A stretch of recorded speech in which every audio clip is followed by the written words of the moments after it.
Hey, what's up YouTube? It's Hodge here, and today I am showing you something very special. This is Destiny frickin' 2. I got to go to the event. We're going to talk about that over the course of this strike. I recorded a whole strike from beginning to end, and we're going to talk about all the things that I saw there, the things that I liked, things that I didn't like, things that I'm excited about, all that jazz. Before we get any farther, I want to give a huge shout out to Willis Gaming. I know the guy from YouTube. I've seen him around on YouTube. I've watched his videos. I did not know him personally. But while I was there at the event, they were actually letting some content creators record and others could not. And so he recorded my gameplay. This is actually me playing. He asked if he could record it because I was not recording it. I wasn't actually allowed to. But he was recording, and I asked him if he would please, if he recorded it and used it, if he would send it to me as well. And he did. And not only that, but he sent me a lot of other footage too, and so hopefully I can get that together and there will be some other Destiny 2 videos happening on the channel. But this is the first one, and I wanted to give you my insights into the game, because this is a 30-minute strike, so it's going to go quite a while. I may do some cuts. I may also just be completely silent in some parts, just so you guys can watch what's going on.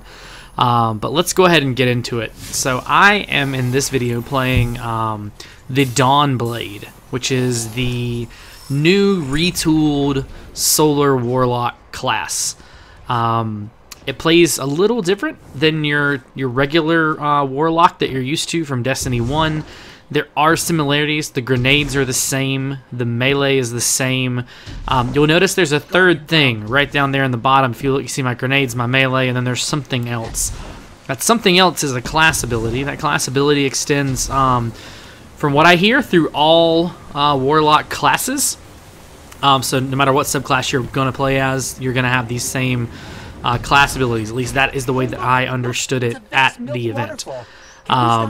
That ability can be set, like your grenades has multiple ways to set the grenades. They have multiple ways to set that ability. One of those ways is to actually heal you, and hopefully when I'll do that in the video at some point and I can show you what I'm talking about.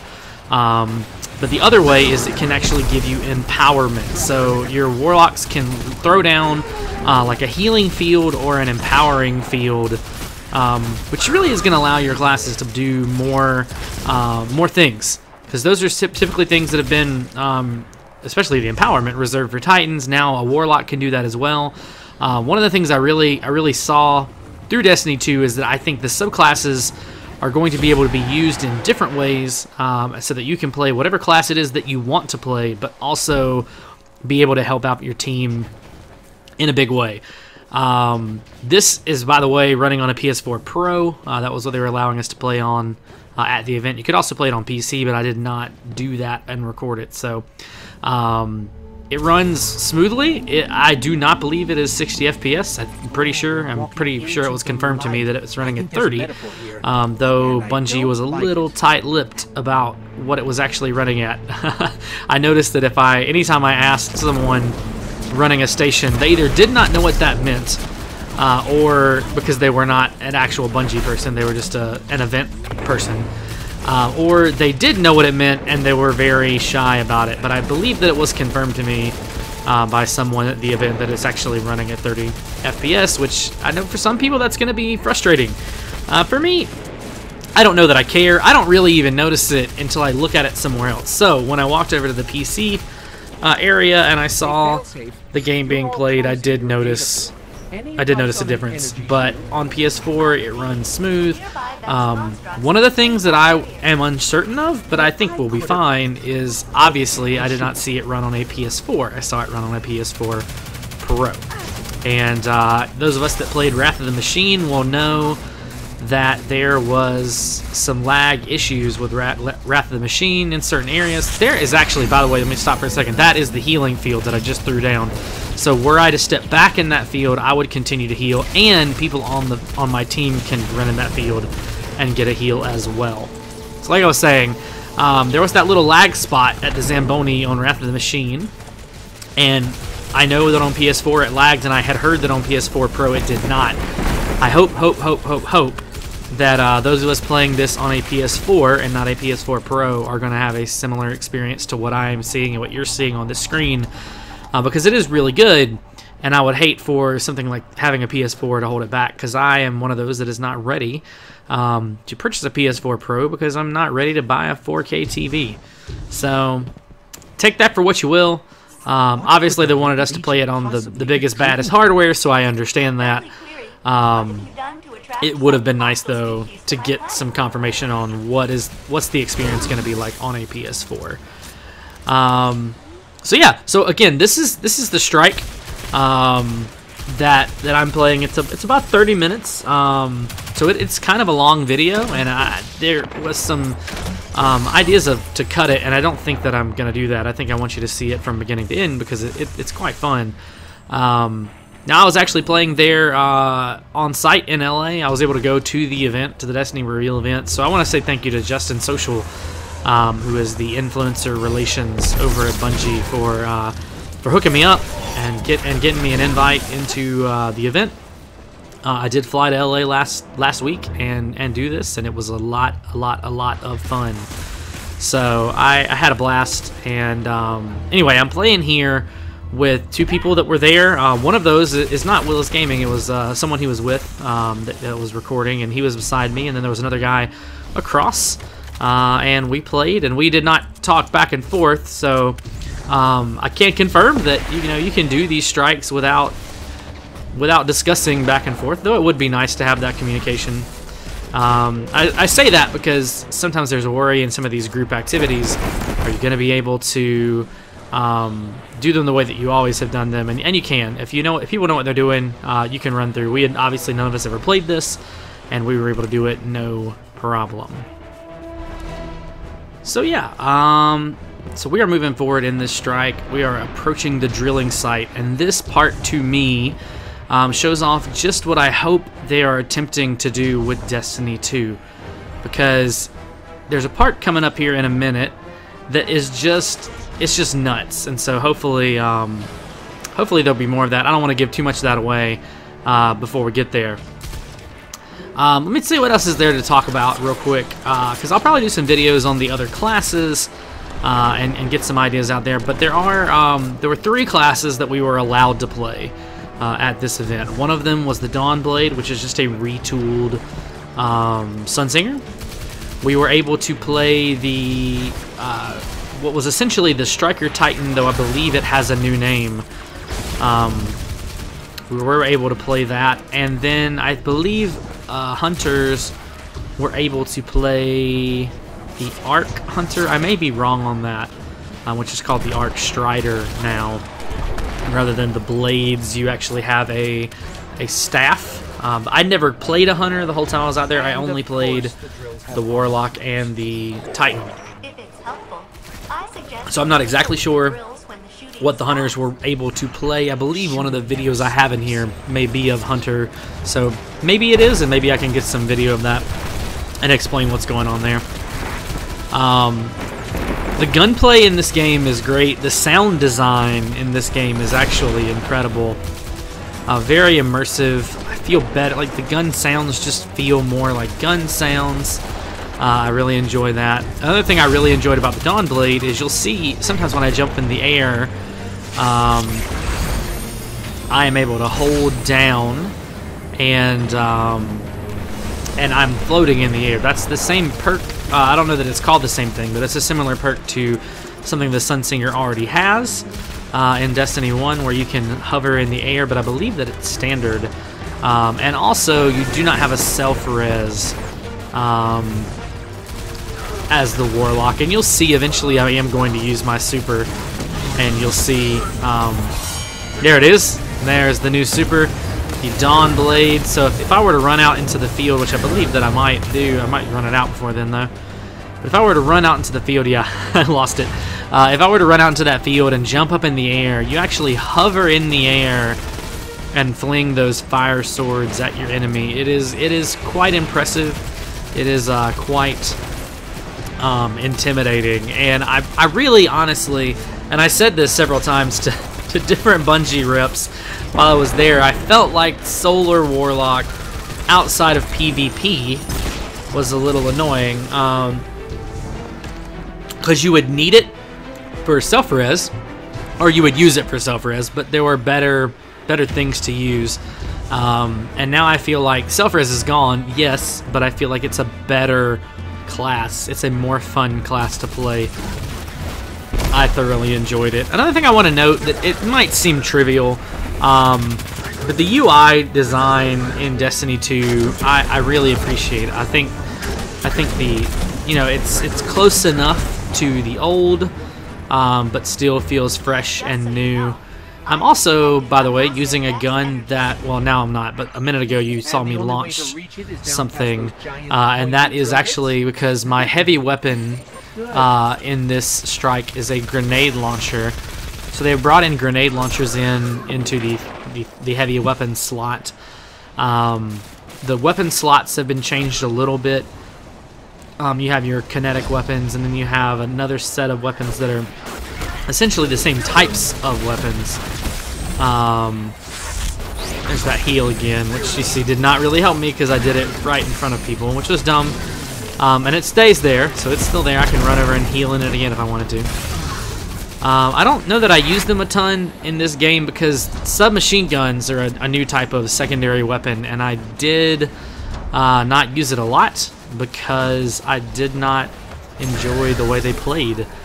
They have a lot of bounce on them, and I was not a huge fan, so I didn't use it a lot. You see me a lot using this auto rifle, which was just kind of the basic setup. We were given a shot. We could change out weapons, use different types. This is the loadout I chose to go with. I wasn't a huge fan of the pulse rifle that was there, nor was I really a huge fan of this assault rifle. But again, you're talking about, you know, just what we've been able to show in the demo, not, you know, if you're going in with your loadout. I don't know if you guys have noticed, but when I do that heal ability while in the air, you actually fall down to the ground, and as you fall, you are healed. So you're healed for the length of the fall, which is a pretty good tip to use, especially with the Dawnblade. You can kind of hop out of the way, use that to throw yourself back down to the ground. You won't get hurt, and you will heal a little bit. That obviously did not work right there, so I had to get me a revive. One of the other things you'll notice is we're fighting things that are not just Cabal or Hive or Vex. These are animals that are attacking us, and so that's a cool new little feature in the game. So it looks like we have, yeah, we've crossed over. I don't know what so at this point in the playthrough, I found out from the Bungie person behind me that someone had changed the button layout, which is why I was not being able to melee up to this point. So if you're thinking, why are you not using your melee, it's because it actually was not working because someone changed the button layout.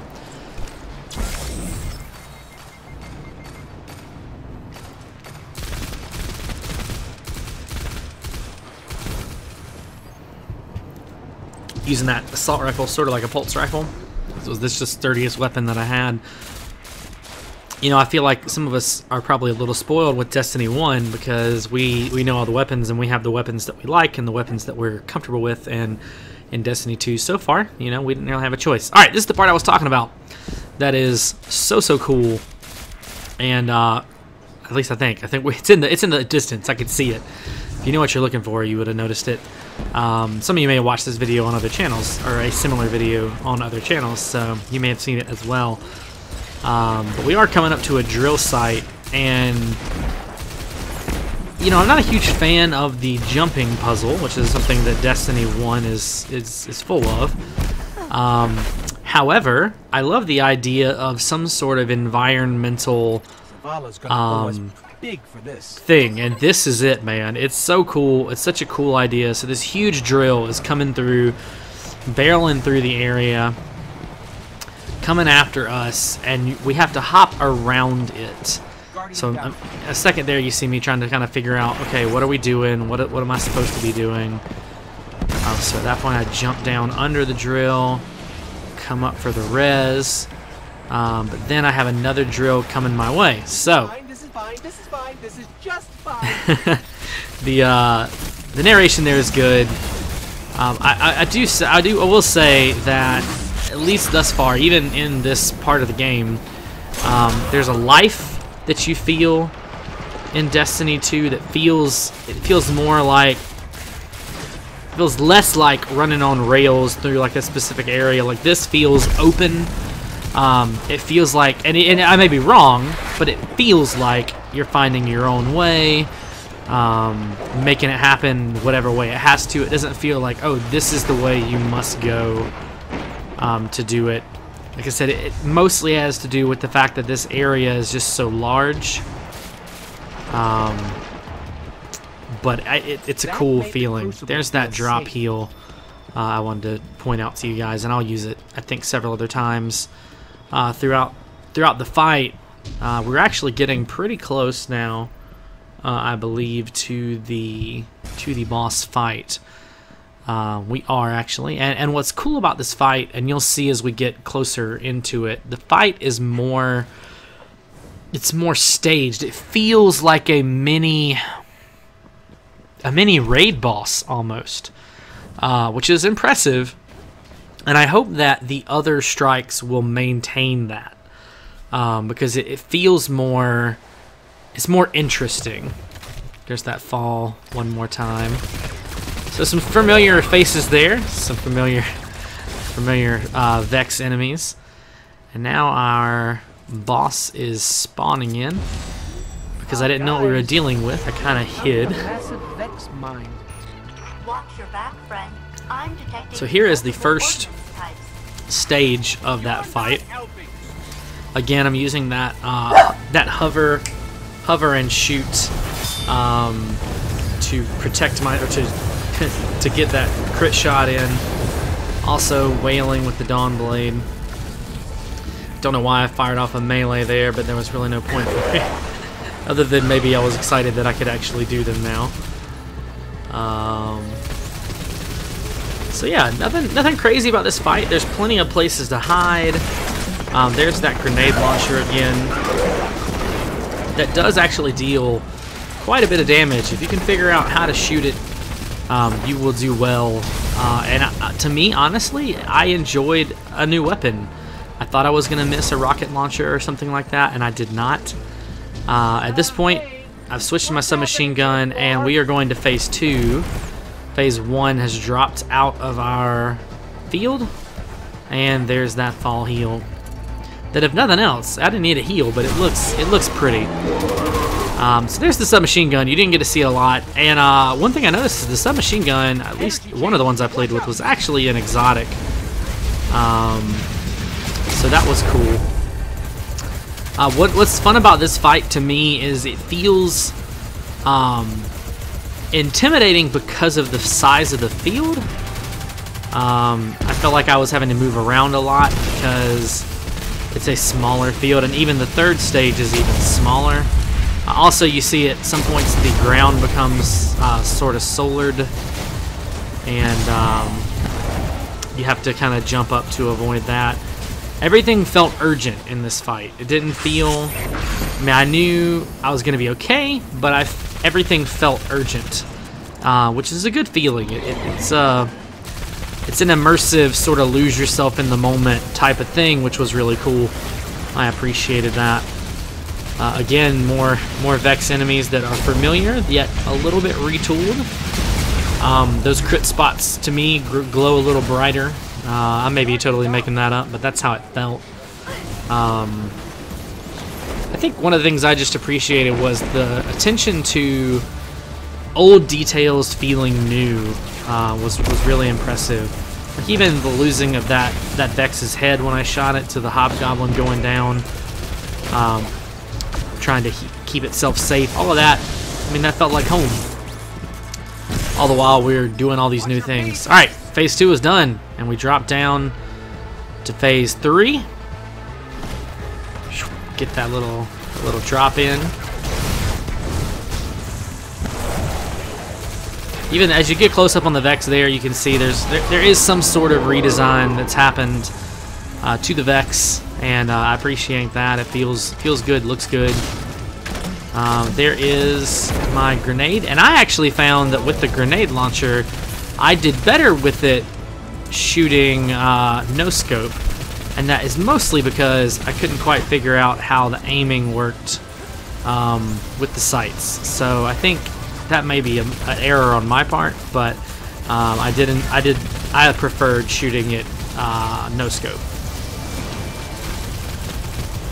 So again, this enemy at this point didn't seem too dangerous, but it did feel, like I said, urgent, especially as the map got smaller. He called more enemies in to attack, and that felt intimidating. So it created this sense of urgency in the strike that was really good. At this point, I'm ready to just wail with my super. So there you can see that hover a little more. I might have pointed it out last time, but there is a little bit of that hover aspect.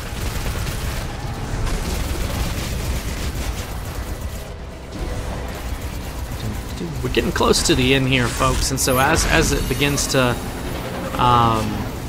wrap up again, I want to say thanks to Willis Gaming for sending me this footage. Again, it is me playing, but Willis actually recorded it and sent it to me. And I want to thank Bungie for bringing me out, or letting me come out and play. It was really cool. Destiny is by far one of my favorite games, and so to be able to go out and play it and see it the very first thing was awesome. Very cool. Had a bunch of fun. And guys, that is the very first strike that we were allowed to see from Destiny 2. Hopefully you've liked this video, you thought it was interesting. If you did, go ahead and leave me a like. If you're not subscribed, go ahead and do that. And leave a comment too. Tell me what you're excited about in Destiny 2. And I will see you guys later for more Destiny and Destiny 2 content, especially as we get closer and closer to launch. Thanks guys, and we'll see you soon. Bye.